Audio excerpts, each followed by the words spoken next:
It is back, Senator Omtata. Proceed. Yeah, that bird is a sign that the area is settled.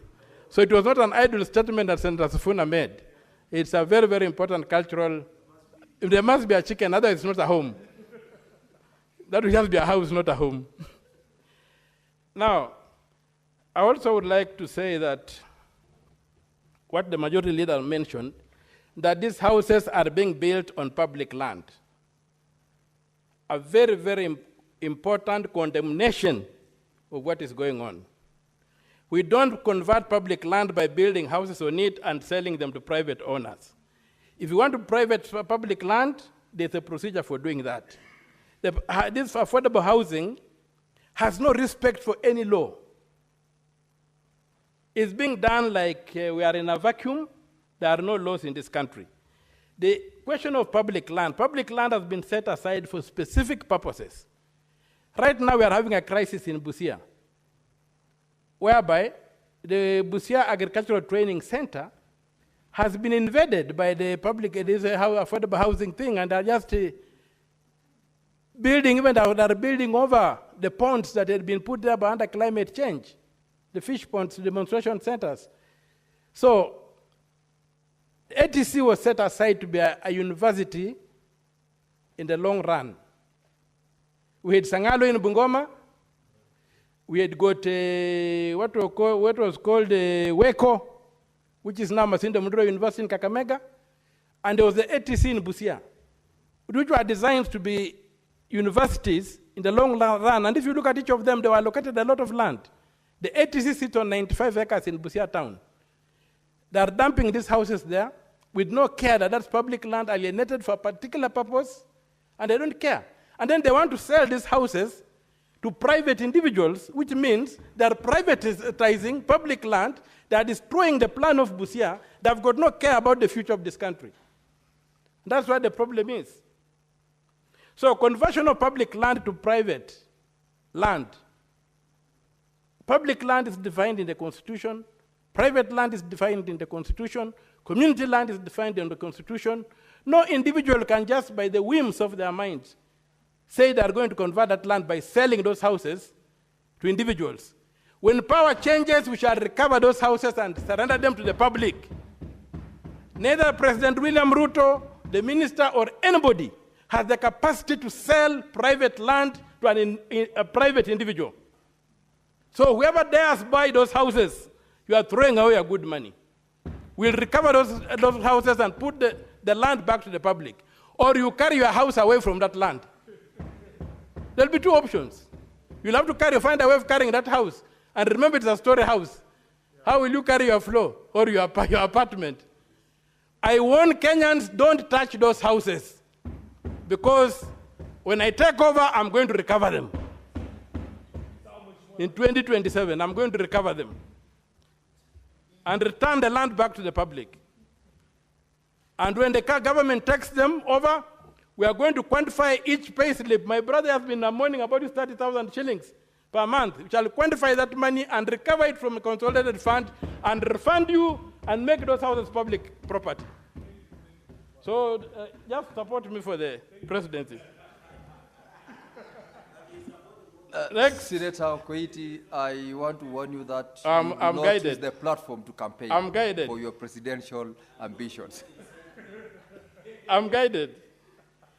The other thing, the other disregard for the law. Let us forget about public land. These houses, and not forget about public land, other than being built on public land, they are being built using money that has been collected from Kenyans as a levy, which makes that money public money. So in all essence, that is public property. We have got Article 227 of the Constitution, which requires that the disposal of public property must be done in a competitive manner, in an effective manner. The Public Procurement Act also does that. Where does it come that now we are using public money to make grants? When did the government become a grant maker? We already have an emergency fund that is in the treasury. Why are we becoming grant makers? And if you look at the Kenyan Constitution, it's a clearly civic republican charter. with the rights to property and pursuit of the common good and use of public office for service, protection of private property. You cannot take Senator Sifuna's 30,000 shillings per month and use it to build a house for somebody else. That's what the Constitution condemns in Article 40 as arbitrary deprivation of Senator Sifuna's interest in his money. There was a question of timelines. And this is the danger of making unconstitutional law. Article 94, clauses 5 and 6 of the Constitution say that only Parliament has the power to make law. And Parliament can delegate that power. Now, it cannot be said that in delegating the power, if Parliament fails to validate a statutory instrument within 15 days, the statutory instrument becomes law automatically. The ideal is that the statutory instrument should lapse if Parliament has not approved. There's a requirement that Parliament must protect the public, not by avoiding, not by omission, but by commission. Parliament must look at statutory instruments. This idea that if you don't look at them, they lapse, they become law automatically, is not constitutional. It violates Article 95, clauses 5 and 6. So, that law that was passed was wrong. As far as I'm concerned, by the act of the Constitution, these regulations lapsed. They did not become law. Secondly, we cannot go to the issue of look at the Affordable Housing Act as the primary act on making of statutory instruments. The primary act is the Statutory Instruments Act. And Section 15(2) gives 28 days, not 15 days. So the Statutory Instruments Act should trump that timeline that was smuggled into the Affordable Housing Act so that purportedly these things could become law. Now that my brother Wamatinga would like also to speak and I see time is running, let me be charitable and stop my submissions there so that my brother can also contribute. Thank you very much, Mr. Speaker. No, I don't say he's the next. He would also like to speak. So if I move away earlier, the next one moves away earlier, it will create room for him to speak. But I think I've massacred the thing with my skeletal submissions.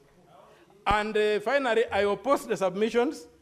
And I need the report, and I oppose the regulations, and I wait to vote them out. And I agree with Senator Sifuna that since we have been burdened with having to contribute, we must vote on them. Thank you, Mr. Speaker, sir. Very well. For the benefit of Senator Omtata, it is the chair who actually permits members to speak. Senator, take your seat. Take your seat, Senator Omtata. Senator Wamatinga Wahome. Thank you very much, Mr. Speaker, sir. Indeed, I came to your flash dashboard and I checked, and I went to talk to my colleague to allow me to say something. Mr. Speaker, a lot of technicalities have been spoken about this affordable